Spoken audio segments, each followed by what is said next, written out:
The big picture with RKM में जो आज के सबसे बड़े पॉलिटिकल विषय रहे हैं या बन गए हैं, इन पर हम चर्चा करते हैं। हमारे साथ में IBC24 के editor in chief Ravikant Mittal ji जुड़ चुके हैं।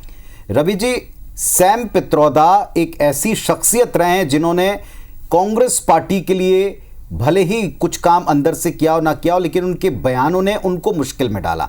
भले ही अभी अभी खबर आई कि वो अलग हो गए, लेकिन भारतीयों के रंगरूप पर जिस तरह की टिप्पणी उनकी हुई, बीजेपी के लिए एक बड़ा सियासी हथियार बना है और कांग्रेस के लिए उतनी बड़ी मुश्किल बना है।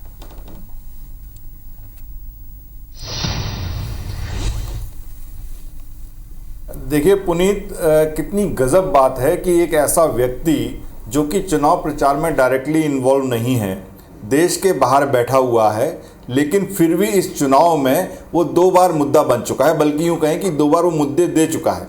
अभी हमें याद था कि इनहेरिटेंस टैक्स पर उन्होंने जो बोला था, तो वो मुद्दा अभी थमा ही नहीं था, उस पर डिबेट चल रही थी। लेकिन आज उन्होंने जो फिर मुँह खोला और जो उन्होंने बहुत उनको लगता है कि उन्होंने बहुत कमाल की बात कही, वो बताना तो ये चाहते थे कि भारत किस तरीके से यूनिटी इन डाइवर्सिटी का एक उदाहरण है।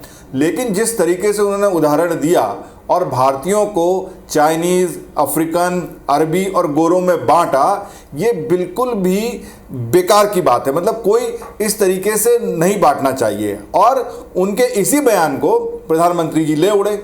अब हम देख ही रहे हैं आजकल की प्रधानमंत्री को तो जरा सा कोई मुद्दा मिलता है और वो उसकी अपनी सभाओं में, और उन्होंने इस बात को लेकर बहुत रोष व्यक्त किया।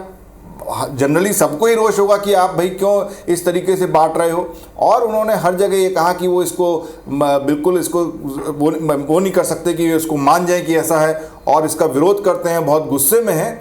लेकिन उन्होंने जो उसमें राष्ट्रपति को घसीटा कि राष्ट्रपति को कांग्रेस अफ्रीकन समझती है और इसलिए उनका विरोध करती है, तो ये भी एक बड़ा एक्सट्रीम था।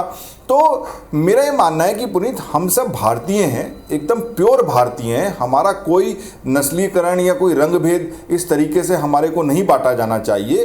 और ये बात पता नहीं सैम पित्रोदा क्योंकि वो विदेश में जन्मे, भले ही वो भारतीय हैं या वो वहाँ के परिवेश में रहते हुए उनकी सोच ऐसी हो गई हो, तो वो इस तरह की बात कर रहे हैं जो कि बिल्कुल गलत है, वो नहीं करना चाहिए था। तो मेरे हिसाब से ये जो दोनों नैरेटिव्स हैं कि भारतीयों को किसी नस्लीय व्यवस्था में बांटना या इस तरह की बात करना, ये भी गलत है, और राष्ट्रपति जी को इस तरह के बहस में घसीटना, ये भी एक गलत चीज है।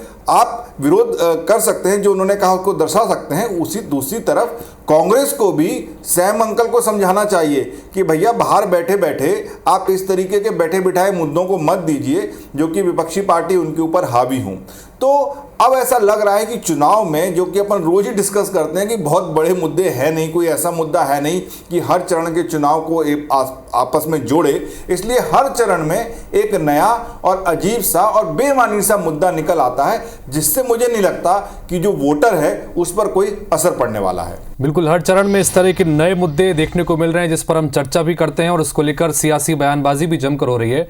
रवि जी, इन सब के बीच में आरक्षण की बात इससे पहले लगातार हुई, हिंदू मुस्लिम की बात लगातार हुई, और अब ये लड़ाई अडानी अंबानी पर शिफ्ट होती नजर आ रही है। मोदी और राहुल ने खुलकर एक दूसरे को घेरा है। आरोप प्रत्यारोप की सियासत जो जिस तरह की हो रही है, इससे जनता किस तरह से ले रही है?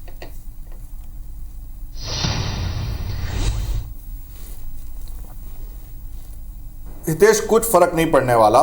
अगर अडानी के मुद्दे से फर्क पड़ता तो कांग्रेस के जो राहुल गांधी हैं, जो उनके मुख्य प्रचारकर्ता हैं, वो इतने चुनावों से अडानी का नाम ले रहे हैं, तो क्या उनको सफलता मिली? नहीं भाई, ये एक अलग मुद्दा है। जो आम जनता जो वोट देने निकलती है, उसको अडानी के मुद्दे से क्या उसका असर होने वाला है, उसे क्या फ़र्क पड़ने वाला है? वो तो मानती है कोई इस देश में कोई वेल्थ बनाना कोई अपराध तो है नहीं, अमीर होना कोई अपराध तो है नहीं, और अगर आपने वैलिड तरीके से, अगर कोई उनके खिलाफ केस है तो वो कोर्ट में चलेगा, उसके ऊपर मुकदमा दर्ज होगा। लेकिन आप इस तरह की बात करके, तो भले ही चाहे वो राहुल गांधी करें, और मुझे बड़ा आश्चर्य कि आज प्रधानमंत्री जी ने ये बात उठाई, अडानी अंबानी का नाम लिया, क्योंकि भले ही हम जो बातें नैरेटिव चल रहा है एक्स में कि वो उनके साथ मिले हुए हैं, मैं इन बातों को नहीं मानता। एक देश के वो प्रधानमंत्री हैं, वो देश के बड़े इंडस्ट्रियलिस्ट हैं, उनका अपना काम है, वो इनका काम है। लेकिन वो एक वेल्थ क्रिएटर हैं, वो कई लोगों को उन्होंने देश में नौकरी दी हुई है, और अगर उनके खिलाफ, जैसा मैं अभी कह रहा हूँ, कोई गलत काम है तो उसके ऊपर नियम कानून है, वो फॉलो करेंगे। तो ये इस तरीके के जो नैरेटिव होते हैं कि अडानी का नाम लेने से इनको फायदा होगा, या क्योंकि राहुल गांधी अभी भी अडानी का नाम रोज ले रहे हैं, जबकि उनको इस नाम से पिछले चुनावों में कोई सफलता मिली नहीं है, और उस बात को प्रधानमंत्री जी को छेड़ना ये भी बड़ी अजब सी बात है। अब उन्होंने कहा कि जी वो काला धन उनको पहुंचा दिया, ये तो एक इस नैरेटिव पे भी तो सवाल उठ सकता है कि भाई आप क्या बात कर रहे हो, आप देश के प्रधानमंत्री हो, आपको पता नहीं कि काला धन उनके पास है या उन्होंने टेम्पो भर भर के धन पहुंचाया। तो ये इस तरह की जो बातें हैं, ये बेसिकली कोई मुद्दा नहीं है, इससे कोई वोटर को फर्क नहीं पड़ता, इन मुद्दों को सुनकर वोटर वोट देने आने वाला नहीं है। हमें जो हम रोज कहते हैं कि भाई जो लोगों से जुड़े मुद्दे हैं, महंगाई है, बेरोजगारी है, उनको रोजगार मिलने वाली बात है, उनको 2 जून की रोटी कैसे मिले वो बात है, उनका एक लिविंग ऑफ स्टैंडर्ड कैसे बढ़े, इन सारे मुद्दों पर अगर बात हो और पार्टियां एक ठोस प्रोग्राम जनता के सामने रख सके, तो वो जनता के लिए भी फायदा होगा और उनको वोट देने के लिए भी प्रेरित करेगा। चलिए, तो कह सकते हैं कि मुद्दा बनाने के फेर में या एक दूसरे को घेरने के फेर में ऐसे मुद्दे निकल कर सामने आए जो जनता को कतई अपने से लगते नहीं हैं, शब्दों के तौर पर या उनकी अपनी समस्याओं के तौर पर।